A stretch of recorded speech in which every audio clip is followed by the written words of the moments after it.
So this map shows all of the different areas of the country. Now, one thing I like to point out right in the middle, it says storm prediction. We have an office called the Storm Prediction Center. Has anyone heard of that before? It's actually, oh, go ahead. No problem. The Storm Prediction Center is the office that issues all of our watches. Have you guys heard of a weather watch? Like a tornado watch or a thunderstorm watch? So the watches come out of Norman, Oklahoma. The warnings come out of our local office. So myself and one of our other 14 or so meteorologists that work around the clock, we issue those detailed warnings for small areas for a short period of time. So around the country, we also have the Hurricane Center. Has anyone heard of the National Hurricane Center? That's out of Miami. And then for the Eastern Pacific, Miami office also puts out the hurricane warnings for the Eastern Pacific Ocean. Now for the Central Pacific, we have an office in Honolulu that issues those, and then Japan issues the Western Pacific typhoon warnings. For our local area, this is the area we cover, basically from the Mojave Desert all the way down to the Mexican border. So we include areas from sea level, obviously, at the coast, all the way up to about 11,500 feet. So we have a very diverse area here in Southwest California. Within our area, we have many different types of weather, as well as many. A lot of people like to say microclimates, which is absolutely correct.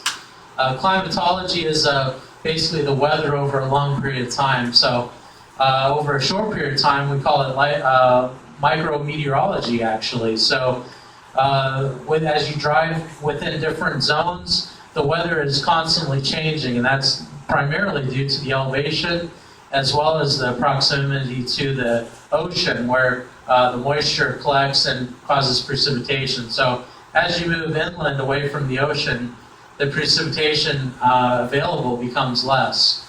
However, the mountains allow more moisture to come out of the clouds. So basically, if you were to stop by our office over in Rancho Bernardo, this is what we call our operations floor. This is where we work 24/7. We have a huge collection of computer screens, and we're just tracking the different weather conditions using satellites, radars, weather models, and observations.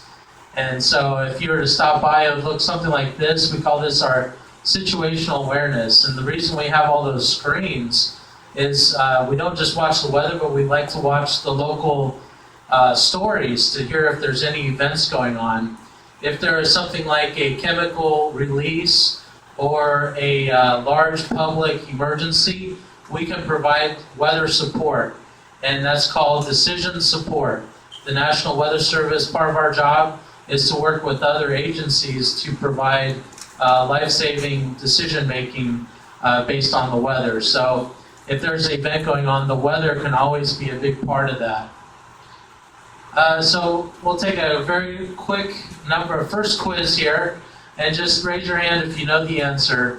The primary mission of the National Weather Service, is it to compete with the, we of course are not directly protecting life, but we're indirectly protecting life because people still have to make a decision to protect themselves if there is a danger.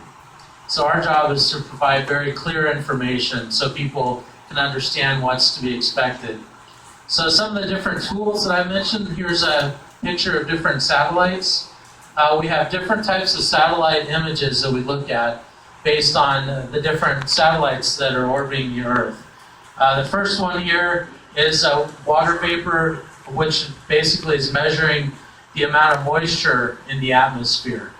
And the reason we want to do that is because we want to see not just the moist areas, but also the dry areas, because a large weather system, it actually needs both moist air and dry air to strengthen. So we look at those swirls in the atmosphere, and we look for where the moist air is and where the dry air is and how it's all interacting.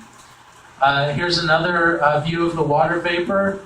We like to look west of California over the open ocean to see how storms are developing, because over the ocean we have a lot less reports of what's going on. Over the land surfaces we have plenty of observations of what the weather is doing, but over the open ocean all we really have are ship reports. We have stationary buoys, which are hundreds of square miles, thousands of square miles apart. And then, of course, we have the satellite data, which is really important. Now, here's another satellite. This is called infrared satellite. And this is basically measuring the temperature of the clouds. And the reason that's important is because as a storm gets stronger, it grows vertically. And as a storm grows vertically, it becomes colder at the top part of the cloud. So if we are to use the infrared, we would see cold clouds and warm clouds, and we can tell where the stronger parts of the storm are based on the temperature. And here's another type of satellite. Now this is usually the satellite that is featured on the evening news. This is called a visible satellite. It's simply a camera orbiting the Earth and taking a snapshot of what it sees.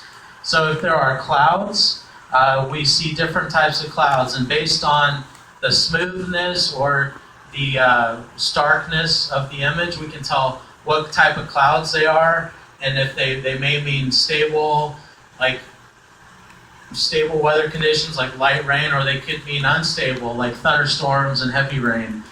So we can tell that by looking at the kind of the texture of the clouds, if you will. Now, if there's no cloud cover, then we will just see the land mass, and we can see different features in the land mass. We can see land use, we can see urbanized areas and vegetation. We can see the mountains, we can see snow cover in the mountains.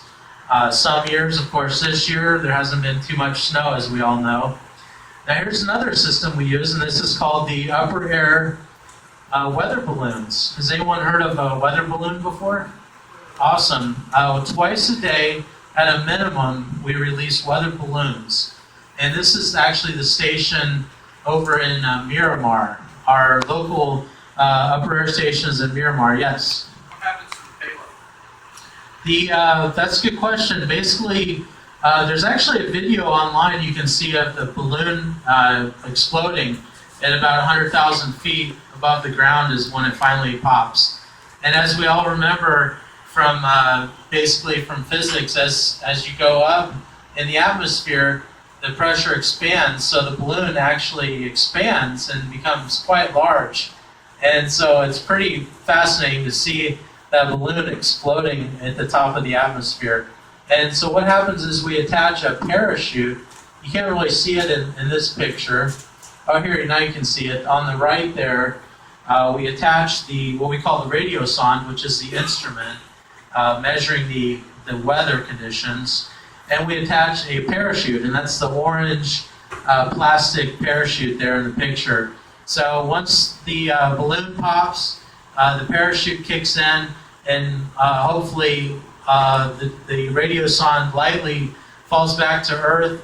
Most of the radiosondes fall into the ocean, the majority of them. The ones that fall over land, if they are retrieved by somebody, they contain a self-addressed envelope, and with instructions to please place it into the bag and mail it to the National Weather Service, because we can recondition those and reuse them, because they are very expensive.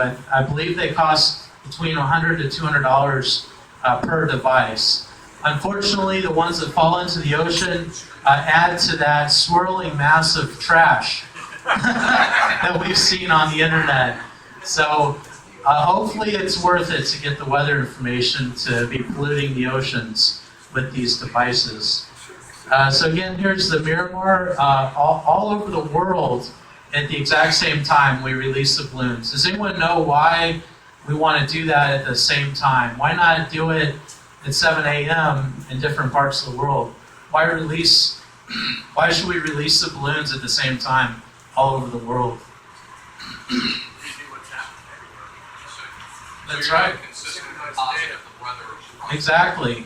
That data gets fed into the computers, and then our computer models, which are based on the environmental equations that govern the atmosphere using fluid dynamics, we want to get a snapshot of the atmosphere and then project what's going to happen into the future. So one of the most important data sources are from these weather balloon launches.